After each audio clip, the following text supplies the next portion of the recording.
3 ações para viver de renda passiva.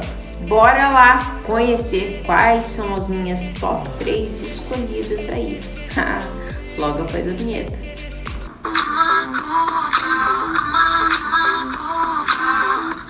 Antes da gente começar o vídeo, me deixa aqui embaixo qual as suas top 3 empresas que se por acaso o Home Broker saísse 10 anos do ar, você teria e deixaria lá tranquilo, bonitão e ainda recebendo dividendos. Me deixa aqui embaixo, essa pergunta é difícil, tá? E ó, já pedi desculpas, o meu fone, tá? O microfone aqui, né, estragou, tava dando uma chiadeira danada e aí eu já tô providenciando outro. Então por isso que esse áudio tá com um pouquinho de eco, tá? Então peço desculpas por conta disso, mas já tô providenciando outro. Prometo que esse conteúdo vai ser bem bacana para compensar, tá bom? Então, vamos lá, tá? Vamos lá. Esses setores aí que eu separei então, tá? Essas 3 empresas são setores essenciais para a gente viver, que a gente não consegue ficar sem, porque, por exemplo, shopping, tá? Nossa brusinha lá, né? Comidinha lá, Habib's, né, McDonald's e tal, a gente consegue segurar a mão, né, a gente consegue deixar de comprar um batonzinho, uma brusinha, um casachinho, apesar que tá feio pra caramba, né, mas enfim, consegue deixar de comprar umas coisinhas. E aí o setor, né, quando a gente tá apertado, esses setores, essas empresas acabam sofrendo um pouco, tá? Mas o setor, né, diferencialmente aí, do setor essencial é que a gente não consegue viver sem. De energia. Energia, cara, você tá me vendo isso aqui, você tá precisando de energia. Então, empresas de energia, tá? Apesar de um ramo cíclico, digamos assim, perene, né, elas são essenciais para nossa vida. Banco, cara, a gente ainda não consegue desvincular diretamente de bancos tradicionais, então são setores essenciais aí a nossa vida. Por exemplo, questão de investimentos, né, enfim, bolsas de valor, a gente não tem outro meio fácil, acessível, digamos assim, com ampla disseminação, tá? Então a gente acaba precisando desses setores. Mas por que você tá falando isso? É para me enrolar? Não, presta atenção. Se tem dividendos constantes e sempre, quer dizer que tais empresas estão sendo redondinhas ao longo do tempo. Por quê? Porque o dividendo nada mais é do que uma redistribuição, né, da partezinha do lucro para os seus acionistas, para beneficiar os seus acionistas, tá bom? Então, se está distribuindo dividendos, está dando lucro, poxa, tá redondinho, né? Então tende também a estar crescendo ao longo do tempo, porque tá tendo com caixa, pelo menos para ir reaplicando nela para melhorar a sua infraestrutura e afins, beleza? Então são empresas redondíssimas.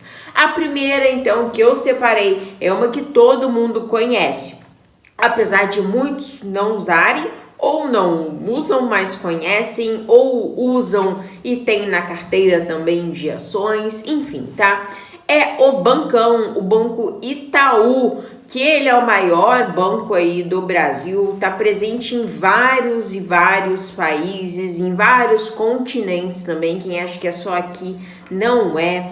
Ele tem essa questão dessa pegada de inovação, o time dele de inovação, pegada, né? Querendo ir agora com essa questão de mais ESG, né? Lembra daquela bicicleta lá do Itaú, que tinha aquela propaganda lá, aquela bicicleta azulzinha e laranja em São Paulo, etc. Então, ele que começou com esse lance aí, não pegou, né? Não vingou muito, mas ele que começou com esse lance. Então, um banco gigantesco, tá? Como eu falei, presente em 18 países. Ele atua no setor, então, comercial, tem clientes institucionais, que muitos não sabem, tem bastante clientes institucionais. E uma parte que é muito importante, que eu acho que a maioria que não sabe.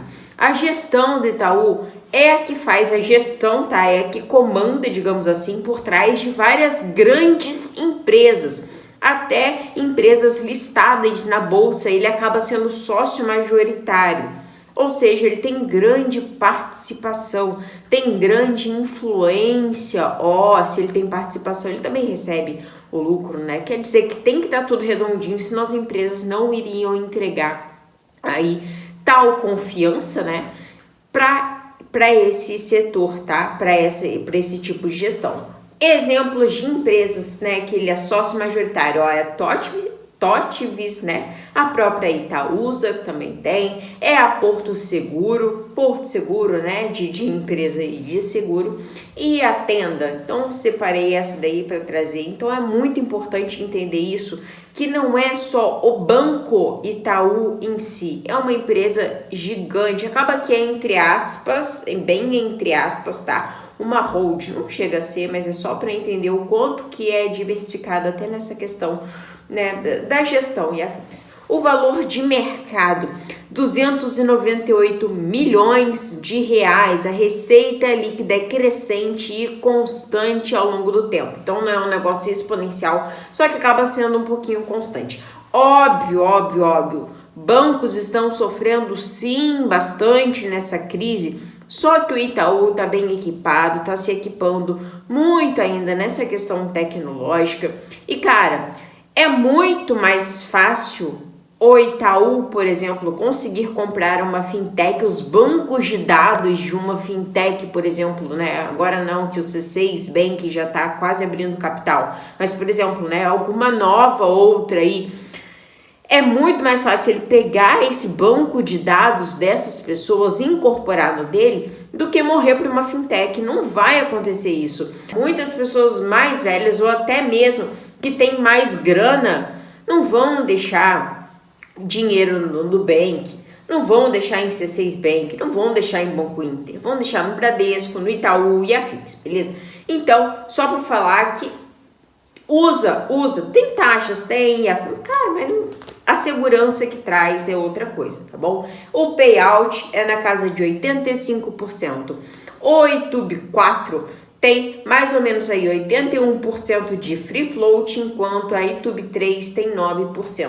Então, se eu, Maiara, fosse comprar hoje, assim, ações do Itaú, eu, Maiara, optaria pelo YouTube 4, tá? Entre essas duas. Por quê? Porque tem maior free float, maior facilidade de comprar ou vender. Sempre com a terminal 4, quer dizer preferencial, e com a terminal 3, quer dizer aí ordinária. Entre umas das diferenças, tem algumas diferenças, entre uma dessas diferenças, terminal 4, a preferencial, ganha um pouquinho mais de dividendos, tem a preferência, né, então, para receber os dividendos. Porém, o preço acaba oscilando mais forte aí na sua cotação. Mas, né, isso é só questão de curto prazo, no longo prazo acaba que dá na mesma nessa questãozinha de oscilação, beleza? Lembrando que nada aqui do canal é uma recomendação de compras ou vendas, só para te ajudar, para trazer um panorama, uma visão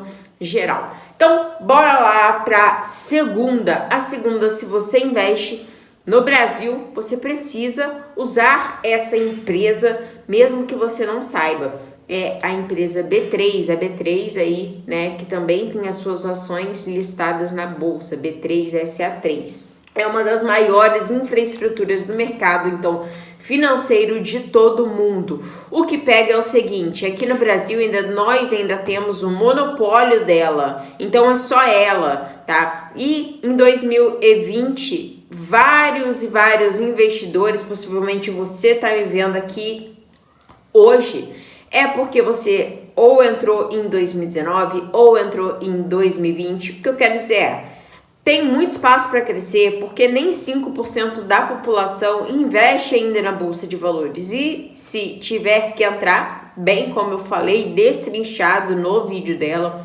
vai entrar por ela. Investimentos pela B3, pela Bolsa de Valores, tem que obrigatoriamente passar por essa empresa. Então, tende sim a crescer ainda mais a longo prazo, pelo menos desse setor, esse modo tradicional. Ela não tem concorrência por enquanto.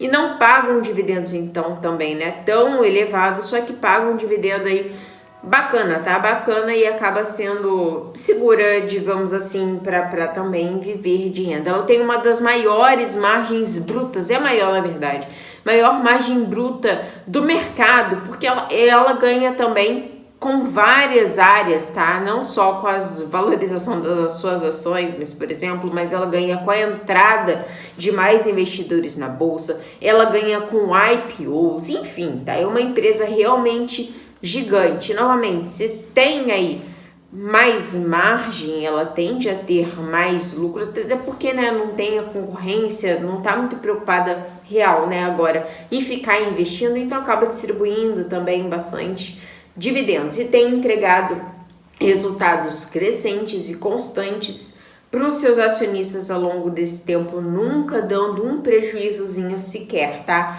A dívida líquida sobre o EBITDA não tem, é zerada, ela não trabalha com alavancagem nenhuma, tá? Então é redondíssima essa empresa, tá? E a terceira agora que eu separei é uma também essencial para as nossas vidas, né? Para das muitas pessoas, até porque é uma gigante que o setor dela de energia, de distribuição, de transmissão, que ela é focada exclusivamente em transmissão, pode ser que você use e você não sabe. Bom, eu tô falando da Taesa, é uma que vira e mexe aparece aqui no canal, né? Taesa, que é essencial, ela tem quase 40% do dedinho do governo, então ela não chega a ser uma estatal, só que tem que ter, né? Você tem que ter essa noção para saber quem são sócios majoritários ou não. Então é legal sim, é importante sim saber que o governo tem mais ou menos 40% de influência dentro dessa empresa. E nessa crise hídrica que nós estamos vivendo, ela não está sendo afetada. Por quê? Porque, novamente, como eu falei, ela é de transmissão. Estão sendo afetadas, então, empresas focadas em geração de energia, por exemplo.